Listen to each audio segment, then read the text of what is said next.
Hello everyone, welcome to our next IAS YouTube channel. Today's headline is Madhya Pradesh CM announces Virangana Durgavati Tiger Reserve to become cheetah habitat before next monsoon.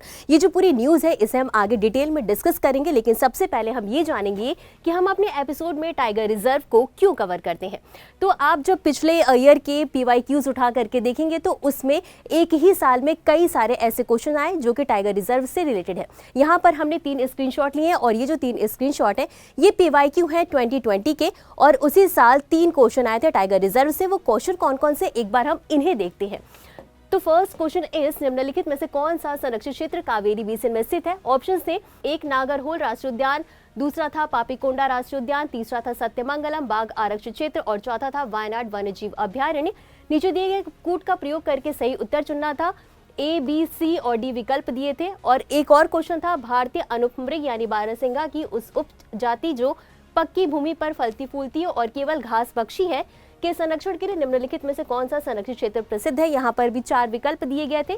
Kanha राष्ट्रीय उद्यान, मानस राष्ट्रीय उद्यान, मुदुमलाई वन्यजीव अभ्यारण्य और ताल छप्पर वन्यजीव अभ्यारण्य। ये थे 2 क्वेश्चन और एक और क्वेश्चन पूछा गया था, उसे भी हम देख लेते हैं। तो अगला क्वेश्चन था निम्नलिखित में से कौन से सर्वाधिक संभावनीय स्थान है जहां का सूर्यमृग अपने प्राकृतिक आवास में मिल सकता है। ऑप्शंस है अस्कोट वन्यजीव अभ्यारण्य, गंगोत्री राष्ट्रीय उद्यान, किशनपुर वन्यजीव अभ्यारण्य, मानस राष्ट्रीय उद्यान और नीचे दिए गए कूट का प्रयोग करके सही उत्तर चुनना था। आपके पास 4 विकल्प थे। A केवल 1 और 2, B केवल 2 और 3, C केवल 3 और 4 और D केवल 1 और 4। तो आपने देखा कि जो 3 क्वेश्चन है इसमें मैक्सिमम पूछा है डायरेक्ट टाइगर रिजर्व का नाम दे दिया है और आपको इसका आंसर बताना था।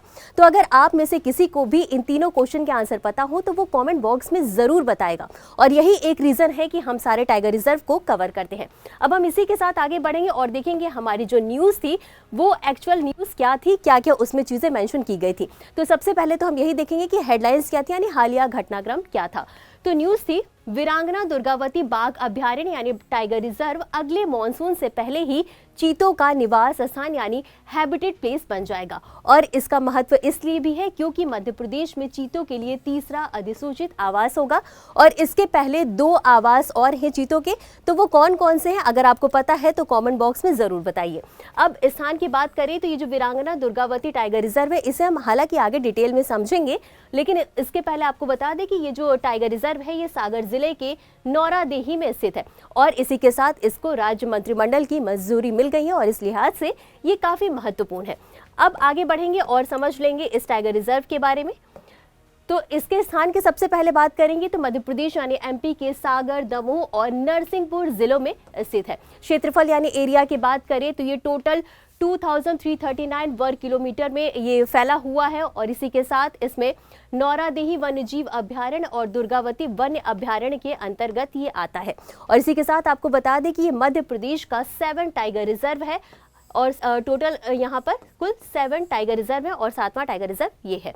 और इसी के साथ नामकरण की बात करें कि इनका नाम किस आधार पर रखा गया है, तो ये जो टाइगर रिजर्व है इसका नाम जो है वो गोंडी जनजाति यानी कि गोंडी ट्राइब की रानी दुर्गावती के नाम पर इनका नामकरण किया गया था। अब इसी के साथ नदियों की बात कर ले कि यहाँ से कौन कौन सी रिवर्स बहती हैं, तो ये जो टाइगर रिजर्व है यहाँ से नर्मदा और यमुना नदी घाटियों के कुछ हिस्सों से बहकर ये नदियाँ बहती हैं। और इसी के साथ आपको बता दें कि जो टाइगर रिजर्व है इसमें सिंगोरगढ़ किला भी स्थित है। अब इसी के साथ आगे बढ़ेंगे और यहाँ पर स्थित बायोडाइवर्सिटी के बारे में भी समझ लेंगे, जिसमें हम सबसे पहले बात करेंगे यहाँ पर पाए जाने वाली वनस्पतियों के बारे में।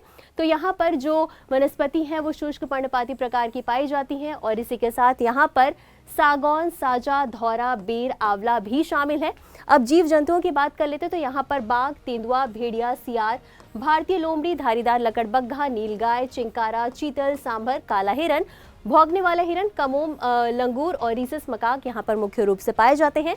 और इसके अलावा यहाँ पर गंभीर रूप से लुप्तप्राय शिकारी पक्षी सफेद पूंछ वाले गिद्ध और भारतीय गिद्ध के लिए जो बचे हुए भारतीय गिद्ध की प्रजाति हैं उनके लिए भी ये जो अभ्यारण्य है, ये जो टाइगर रिजर्व है, ये प्रमुख आश्रय स्थल में से एक है। तो अब इतना समझने के बाद हम आगे बढ़ेंगे और इससे संबंधित कुछ और महत्वपूर्ण बिंदुओं को भी समझ लें, कुछ और इंपॉर्टेंट फैक्ट्स को भी समझ लेंगे। तो सबसे पहला पॉइंट तो यही है कि ये जो प्लेस है, ये जो टाइगर रिजर्व है, ये क्यों चीता के लिए तीसरा हैबिटेट बनाया जा रहा है।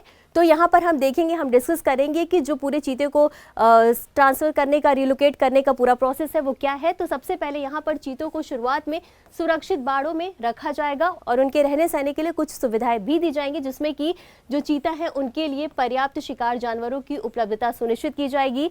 साथ ही साथ वनस्पति और घास के मैदान का प्रबंधन भी किया जाएगा, जिससे कि शिकार की संख्या बढ़ाई जा सके। और इसी के साथ हर 4 किलोमीटर यानी कि एवरी 4 किलोमीटर पर जल स्रोतों की उपलब्धता सुनिश्चित की जाएगी। और इसके साथ ये जो चीता जहां पर रहेंगे वहां के हैबिटेट, वहां के आवास में भी सुधार किया जाएगा, जिससे कि साथ ही वहां पर जो अतिक्रमण हो रहा है उसको हटाया जाएगा और मानव और पशु संघर्ष जो देखने को मिलता है उसको भी कम करने का प्रयास किया जाएगा।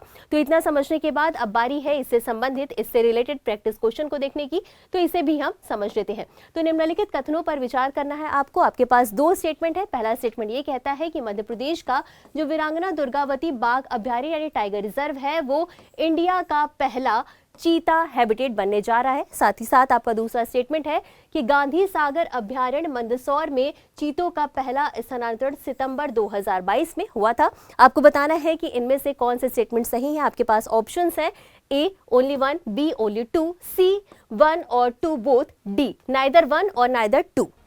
तो थैंक्स फॉर वॉचिंग। आज के लिए बस इतना ही। मिलते हैं अगले एपिसोड में इसी तरह कुछ इंपॉर्टेंट न्यूज़ के साथ। तब तक के लिए धन्यवाद।